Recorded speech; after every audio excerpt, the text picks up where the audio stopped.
kelangsungan hidupnya, tumbuhan ini perlu beradaptasi.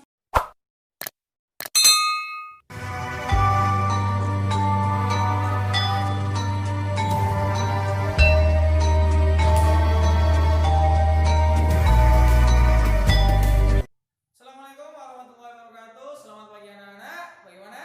Tetap semangat? Oke, hari ini kita akan belajar mengenai adaptasi tumbuhan ya. Kenapa tumbuhan butuh adaptasi agar bisa bertahan hidup ya. Jadi kita ketahui bahwa tumbuhan ini ada yang hidup di darat, ada juga tumbuhan yang hidup di air ya. Coba ada yang bisa menyebutkan contoh tumbuhan yang hidup di air? Ya, benar sekali. Tumbuhan yang hidup di air contohnya adalah teratai, kemudian bakau dan eceng gondok ya. Kemudian kalau tumbuhan yang hidup di darat apa? Ya, tumbuhan yang hidup di darat ada mawar, kemudian ada jati, ada juga kaktus. Nah, perbedaan tempat hidup tumbuhan ini memengaruhi tumbuhan ini mempunyai ciri-ciri khusus ya. Faktor-faktor yang memengaruhi perbedaan pada tumbuhan. Yang pertama ada tanah, kemudian air, curah hujan, sinar matahari, temperatur, cuaca, dan iklim ya. Jadi untuk mempertahankan kelangsungan hidupnya, tumbuhan ini perlu beradaptasi. Nah, sekarang apa pengertian dari adaptasi itu ya? Adaptasi adalah penyesuaian atau kemampuan makhluk hidup untuk menyesuaikan diri dengan lingkungan hidupnya ya. Itu adalah pengertian dari adaptasi, penyesuaian diri makhluk hidup terhadap lingkungannya ya. Nah, Bapak punya contoh ini ya. Perhatikan contoh tumbuhan dan adaptasinya. Yang pertama ada teratai ya. Bentuk adaptasi dari tumbuhan teratai ini apa saja?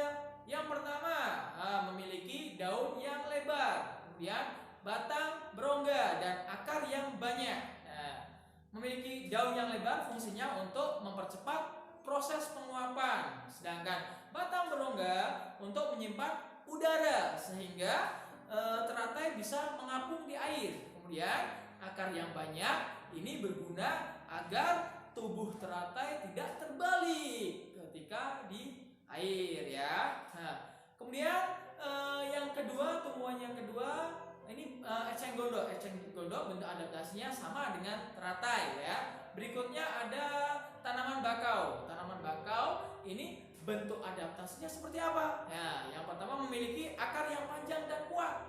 Ini berfungsi untuk menahan ombak di laut ya, dan juga menahan abrasi, pengikisan tanah oleh air laut ya. Kemudian ada akar yang mencuat keluar. Nah, akar yang mencuat keluar ini berfungsi untuk menyerap udara ya. Kemudian ada tumbuhan kaktus. Nah, biasanya kaktus itu hidup di daerah yang panas, tandus ya. Oleh karena itu kaktus mempunyai adaptasi yang berbeda ya. Yang pertama ada duri ya, mempunyai duri ini untuk mengurangi penguapan, kemudian batangnya tebal ini untuk menyimpan air, dan kemudian lapisan lilin ini untuk mengurangi penguapan ya.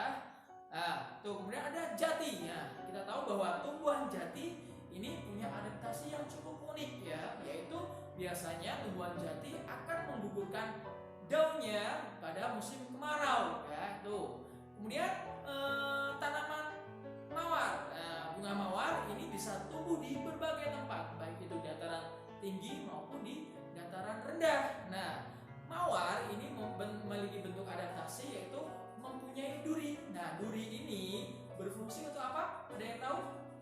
Iya, benar sekali. Duri pada tumbuhan mawar atau bunga mawar itu berfungsi untuk melindungi diri dari musuhnya atau dari predator lain ya, yang bisa mengganggu kelangsungan hidupnya. Nah, tuh sampai di sini sudah tahu tentang adaptasi tumbuhan dan contohnya. Sekarang kalau kalian belum tahu atau kalian sudah paham, biar lebih paham lagi, kalian coba amati sekitar tempat tinggal